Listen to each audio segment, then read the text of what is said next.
Dobar dan i dobrodošli u još jedno izdanje 20 minuta haosa. Moje ime je Nataša, a zapravo gost i domaćin ove, ne znam, ovih seansi, ne znam kako da ih nazovem, znači je naravno moj dragi brat Đorđe Lovren.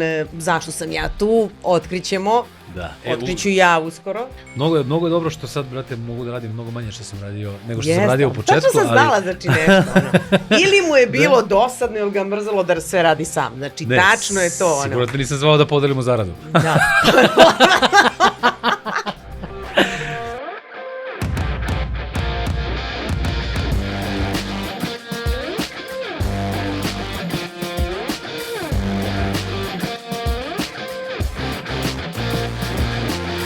Odmah prelazimo na fetiš. Ja sam moram da kažem, Nataša, ti znaš da se ložimo sve što uključuje umnu stimulaciju, čulnost, duboku emotivnu povezanost, znači ja sam taj lik. Sad, u skladu s tim... Čehov, postoje ljudi kojima način na koji su reči oblikovane, ritam stihova i intenzitet emocija koje poezija prenosi, direktno utiču na libido.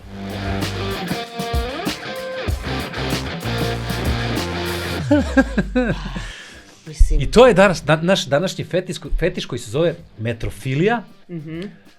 Kao neka metroseksualac, kao. Kao metro gde se prodaju banane i tuna na metro me asocira na megamarket.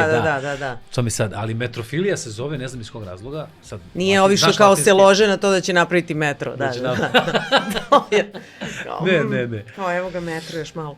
Da li si se nekad susrela s tim fetišem i šta misliš o tome i da li postoji mogućnost da sediš preko puta? Pazi, postoji ta priča da su pisci, mislim ne postoji priča, nego mi sad kao u mojoj glavi ima smisla da nekako bili onako seksualni likovi koji su baratali rečima neverovatno i da li je to bilo dovoljno? Nisu svi bili, mislim vidi. Znači, ja ne kažem to, ono, kao, ne znam, Bukovski ili ove, znači, verovatno, i dan danas, znači, ti imaš neke ljude koji pišu i kao vrlo su, ali sad sam provalila da se čak i neki muškarci lože na to, kao, znaš, pisam. Dobro, Da, ne, ima, znaš, pisci su ranije bili nekako, ti kad kažeš pisac, zamišljaš nekog, tako, ono, setnog, zamišljenog, ono, nezainteresovanog, brada, sad, pa ne, znači, sad su svi kao nagruvane batice, pričat ću ti, znamo ti i ja jednog pisca. Da, ozbiljno ti kažem. U suštini ja sam stvarno mislio da nećemo naći ni jednu osnovu da ovo bude neki afrodizijak, ali da li misliš da sad... Pa zamisli da kaže, da dođe neko i ti kaže kao ja sam pisna, mislim žene, razumiješ, koja vole, čitaju. Da, sad misliš ženo kao piješ viski sam za šakom i kao, moja druga knjiga govori o padu i o, znači, trežnjenju i... Padelu. I o padelu. Naravno da ima, razumeš. Znači, okej, evo, sad... Meni je zanimljivo, ja ne znam što mi kod glavu prolazi, znam da sam da početi da Ivan Štriljić ima večeri kada čita poeziju. Da li misliš da bismo tamo mogli da odemo i da se uzbudimo? Ne možemo da odemo, zato što to će nas zauvek okranjiti, razumeš, zauvek će nas raniti. Erektivna disfunkcija večna. Da. Ne, to nije dobar događaj. Koji je tvoj fetiš? Ja sam našla, to zapravo je nešto vrlo uobičajeno. Zove se pogonofilija, mislim ti verovatno znaš već dosta o tome, okoristio si se o nju više puta. Znači, to je bezazlena, kažu neki, bezazlena sklonost ka muškim bradama koja ponekad može da preraste u fetiš. I ima pogonofobija. Znaš da ja volim fobije? Ima pogonofobija, ona je kontra, znači kad se žene plaše muških brada. Mislim, što razumem, plaše se neki, znaš, da li je buva krpelja, otko znam da li je ovaj to sad raščešljao oči, znaš. Ne mogu, imaju kao neki strah, ali većina, svaka druga žena je pogonofil. Si pogonofil? Pa, razmišljala sam zašto, mislim... Šta mucaš, jesi pogonofil? Pa, uglavnom jesam, i onda sam razmišljala zašto sam ja pogonofil.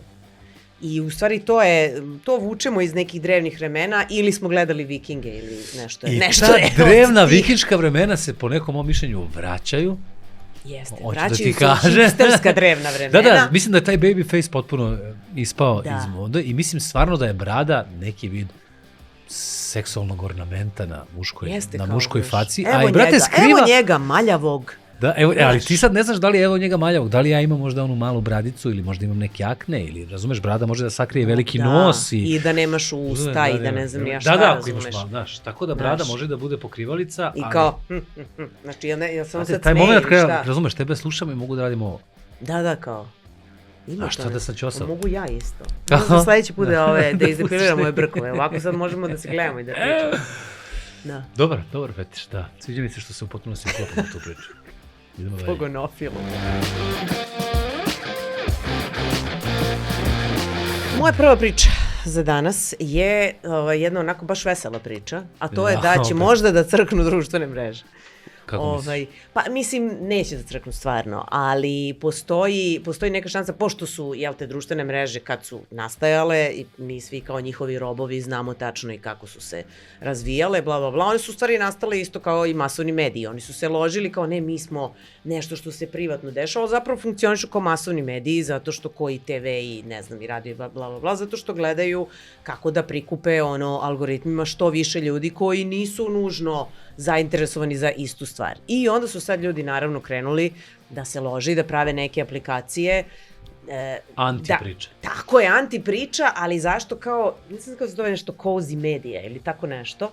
Dobro. Aplikacija o kojoj sam čitala se zove Retro. Fora je u tome, razumeš, da se napravi jedna mini grupa ljudi. Znači, niko sa strane ne može, to jeste kao lupam sad Facebook, razumeš, ali nije ono community, masovna nego nije masovna priča, znači ne može meni slučajno algoritam da ubaci fotku neku sa strane, razumeš, nego svi koji postoju su zapravo u mom, kao family circle. Ali razumeš. ako postoju, oni na neki način podržavaju neki vid društvenih mreža ili šta postoju?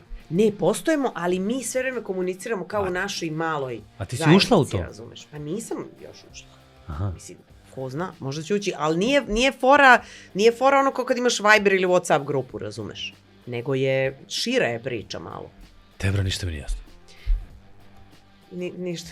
Ne, ali društvene mreže umiru, ja sam mislio da će biti fuzono kao generacija, sad bla bla bla, ne znam ko je sad. Nije, nego se ljudi, mislim da, ja u stvari, ne, pazi, društvene mreže će sigurno ostati, kao što je ostao i TV, ali razumeš. ljudi bojkotuju, kao što nove generacije bojkotuju alkohol. Tako je, znači ovi, kao što Gen Z bojkotuje, tako će kao novije generacije bojkotovati društvene mreže, jer će one biti mnogo masovljene za njihov ukus, a znaš kako su svi jedne posebne pahuljice i pravit će svoje kao neke male komunice i tu će kao oni komunicirati samo na teme koje njih zanimaju, a neće im neko nametati tako nešto. Ali nekad je bilo, moram da kažem, kad smo mi bili kao mlađi, nekad je bilo sramota da kaže da si nekog upoznao preko interneta. Znaš, kao našo je kao ribu preko interneta. To je bilo kao, znaš, a sad kao baci, što imam drugara što kaže, bacim, brate, 10-15 batrica. Znaš ti, da. Ustanem ujutru i to mi je kao ritual i ako, znaš, ostavim neku komunikaciju. Ja sam imala jednu koleginicu na nekom starom poslu koja je bila u fazonu, ja sam pitala kako si upoznala svog muža i ona kaže, molim te, nemoj nikom da kažeš, i to kao upoznala sam ga preko Facebooka, na primjer. Da, to je bilo u rangu, to je bilo kao sramota. Dajem lični oglas za upoznavanje, a sad je to, znaš, mislim, ja sam toliko divnih žena u crkvi upoznao, ne znam da što uopšte... Da, na misama i na meditacijama, znamo svi, da. Ne, stvarno se radujem da se pojavi taj moment da društvene mreže nas malo ostave na miru, ali sam nekako ubeđen da se to neće dogoditi. Pa, ne znam. Mislim da će ljudi ići svakako, neće niko sada da se potrudi izađe napolje i to, znači to se neće desiti, razumeš, uživo, ali da se naprave kao neke varijante, kao što je bilo ono ranije kao za upoznanje, pa samo ukoliko imaš, ne znam, toliko i toliko miliona, onda možeš da budeš na ovoj aplikaciji, znaš. Da, ja neću biti. Ako govorimo o parama, ja neću biti na toj aplikaciji. Neću, mi ne znam. Znaš, ovo će ti stići friend request-ova do emisije, to će da bude ludio. Znaš, oko prijatelja. Unfollow, znaš već mene.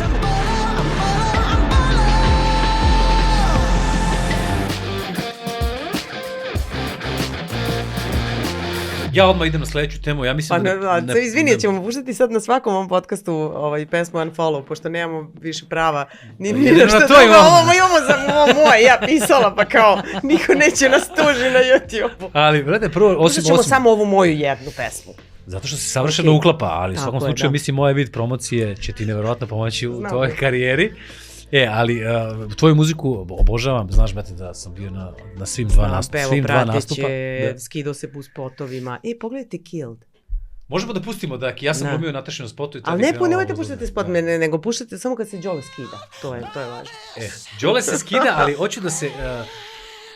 na sledeću temu sad mi je teško da se vratim u priču, jer mislim, ako nas nešto nervira, evo, to je, brate, bahato parkiranje. I hoću da prođemo kroz tu temu, ti kao neko ko živi na Vračaru, mislim da je mnogo gora... Ko te danas parkirao, znaš? Ko te danas parkirao, da. Jeziva je priča, evo, znači, skoro sam vidio Mercedes G klasu sa kartonom od plazme. Brate, ako voziš auto od 140.000 €, nemoj da stavljaš karton od plazme, brate, plati kaznu i ako te slika. Mislim, ne, sad ovo je druga perspektiva, ako si već moron i tako parkiraš, što je dovoljno moronski, i onda na sve to još stavljaš, brate, kartončić od plazme, da ti neko, znaš. Ti znaš koja je moja teorija sa tim ljudima koji tako, pa moja teorija je da su oni, na primjer, ja znam ovde kod mene na Vračaru je uglavnom fora sa onim da moraju da se parkiraju tik ispred tog kafića, restorana i ostalo, jeste zato što... Kad je čovjek izmislio točak. Tako je, zato što ti ljudi nisu sposobni da se parkiraju na parking mestu. Ja mislim da oni malo su challenged u tom smislu. Prostorna inteligencija ne služi baš najbolje da ocene ko je to spravo parking mesto, nego kao, stani ovdje. A onda druga stvar postoji, ja i njih opravdavam, majke mi, druga stvar postoji, ja sam sigurna da oni nemaju ni snage da hodaju. Znači da je to tako metiljavo i mlohavo, razumeš, da to jedva izađe iz kola i stigne do kafića. Znači mislim da imaju baš, ima mnogo tu problema, razumeš. Ja skroz ih razumem. Ali, ja baš da li, ako ih razumeš, da li, ako se osjećaš, onda vjerojatno nećeš podržati sledeću akciju. Ne znam da li si videla, mislim da za uglavnom po Rusiji imaju opcije da nalepe na takve automobile, tipa ono blok broj 5, ekstremno lepljiv stiker, ono, u fazonu koji piše retardiran sam, ja sam retardiran, zato ovako parkiram. Ja sam imala ideju za stiker. Nisam videla da to rade Rusi. Da, znam. Da. Imam jednu ideju kako ćemo. Ajde, kako? Znači, ja bi stavila jednu, ono, ultra to lepljivu i da napravimo, dajte neki dizajner da se javi ovako. Znači, molim, ono, potrebni su mi časovi parkiranja, javite mi se i onda ide na ono, razumeš, onako na 0,6, pa ono, staviš bahati gmaz, ali, znaš, ono, staviš slova na brojevi, razumeš, 0,6 bahati gmaz, ili na Insta nesposobna. Znaš, i da to sve, onako, da to svuda izlepimo. Mislim, gde treba, razumeš, da... Ja sam, evo, moram samo da dodam, razmišljao sam o tome da možda takve ljude treba te slike kačiti po gradu u smislu neke bilbordi, ali nema to sramote. Znaš, njemu bi to bilo kao, znaš, ja sam mislio kao možda vide sestra, rođak, brat, pa kao, jao, gde mi je parkirao, ali... Nema, stvar nad kojoj smo svi najviše plakali. Držat ćemo se ovog toga, da. I bavit ćemo se ovom temom, siguran sam još više puta.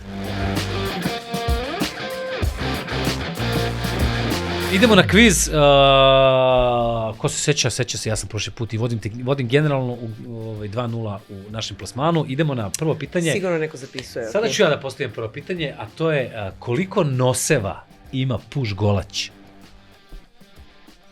Pa, ima dva, pa puš golać? Jedan. Da, razumeš. A dobro si krenula, mislim da ćeš reći 4 nosa ima puš golać. To su njegovi nosići. Nosići, ne znam, rogići, ne znam kako izgleda, ali puš golać ima 4 nosa, što znači da ti od kad smo počeli ovo da radimo zajedno, nemaš ni jedan tačan odgovor, ni jedno pitanje. Da, zaista, izvini. Pa ne, kad si rekao puš golać, to me podsjetilo na ono, brat moj napaćeni, razumeš? Nema koju kuću da gura, on i dalje, razumeš? Znači, Spartanac mentalni, brate, ne znaš zašto živi, razumeš? Puš golać. A čekaj, ajde koliko, imam jedno pitanje kontra, koliko srca ima oktopod? 8. Ne, 3.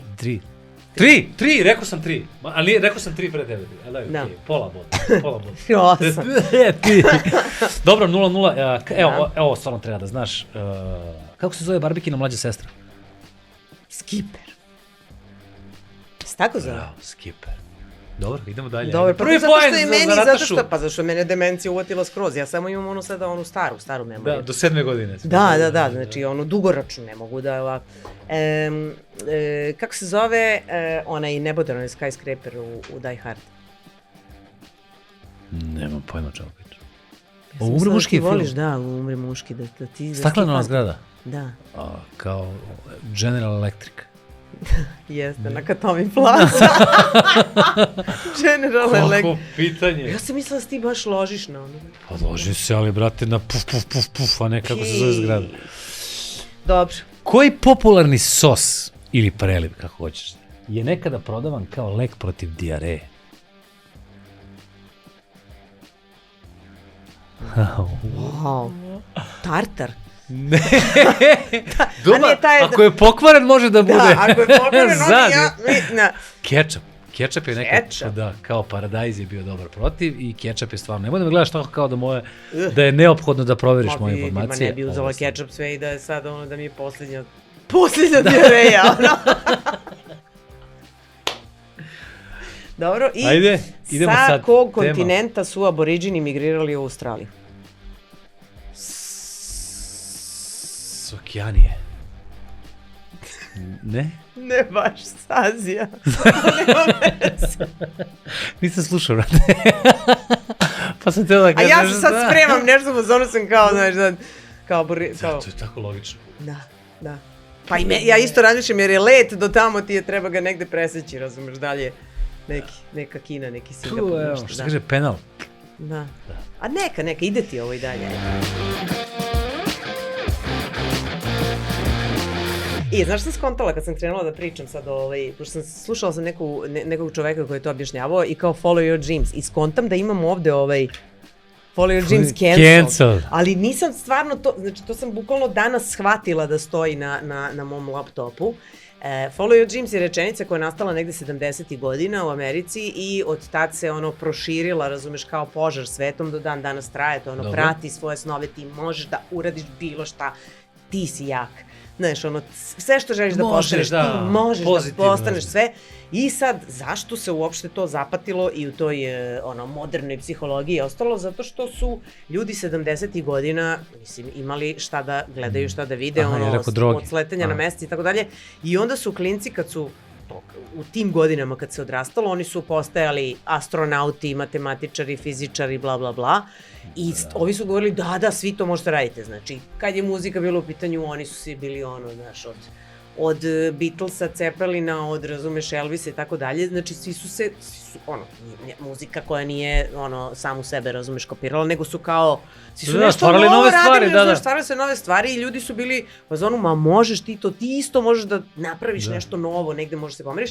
I onda dolazimo na Follow Your Dreams, koja je 55 godina kasnije, kapiraš, i kao pitaš šta će da budu, znači šta je tvoj san, svi su influenceri, svi su, razumeš. Dubai, Bali. Da, znači niko da sanja da bude penzioner. Niko da, bogati penzioner.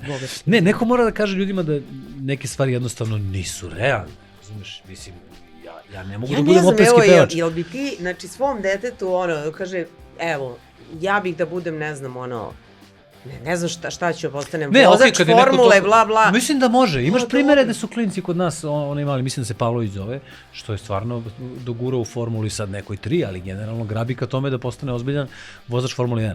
Ok, procenat tih ljudi koji to uspeo su mali, ali sad više mislim o ljudima naših godine ili kao šta želiš da budeš u životu, influencer, hoteli, naš Van Gogh, Bali, naš Paris, putovanja, skupa garderoba, to se s nama gubi s našom generacijom, ali mislim da deci maloj, brate, možeš kao sve što hoćeš, generalno mislim da stvarno mogu ako na vreme krenu da...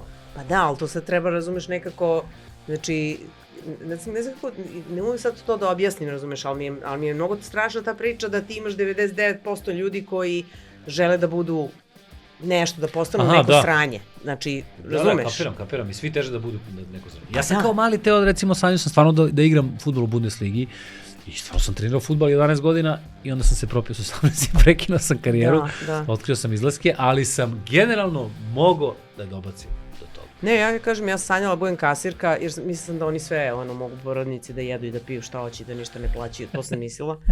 Ali sad sam sve bliže tome. Bliže sam tom snu. Da osvoriš svoje. Ovo ti je siguran put ka tom snu. Da.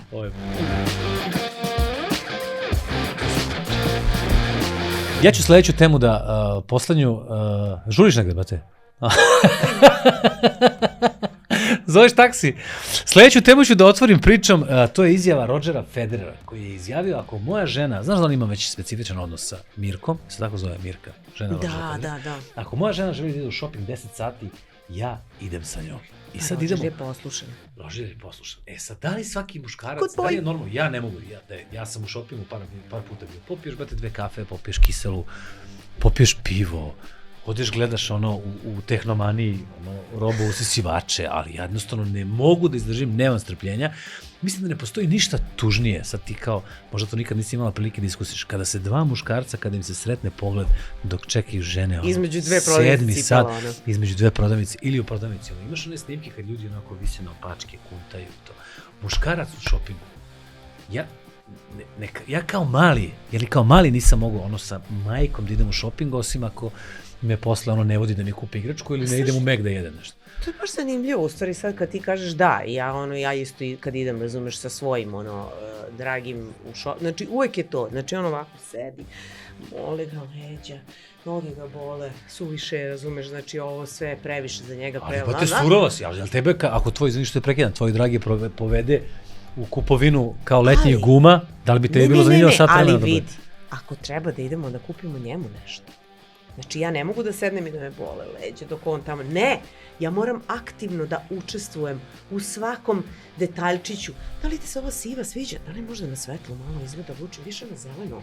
Bojim se da mi ove znači ja moram da svaku... Zvučiš iziritiran. Zato što, brate, znači ja ne mogu ti prepričam koliko...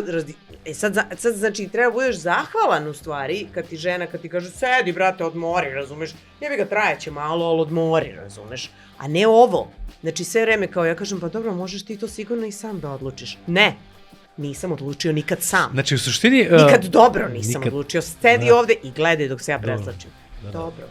Nataša očigledno proživjela neka traumatična iskustva u kupovini sa svojom boljom polovinom, ali hoću da kažem da očigledno, evo, vrlo brzinski smo ovo razložili i ustanovili da je u stvari u pitanju sirovina koja se kupuje. Ako interesuje žene, onda se muškarci smaraju, ako je obrnuto, onda se žene smaraju i dokazano, sad sam se setio, urađena je neka anketa u kojoj je dokazano da muškarci mogu, to je posle 26. minuta, rapidno gube pažnju i odlepljuju sa ženama u šopingu. I da li je muškarcu uopšte mesto sa ženom u šopingu? Ne znam, rapidno sam izgubila pažnju. Nadamo se da vi niste izgubili rapidnu pažnju, jer se upravo završila još jedna emisija 20 minuta haosa i sada će Nataša nešto da kaže za kraj. Ljudi, preživala sam. Znači, dobro je. I zaključili smo da ne moram da idem nigde nikad s tobom u šoping i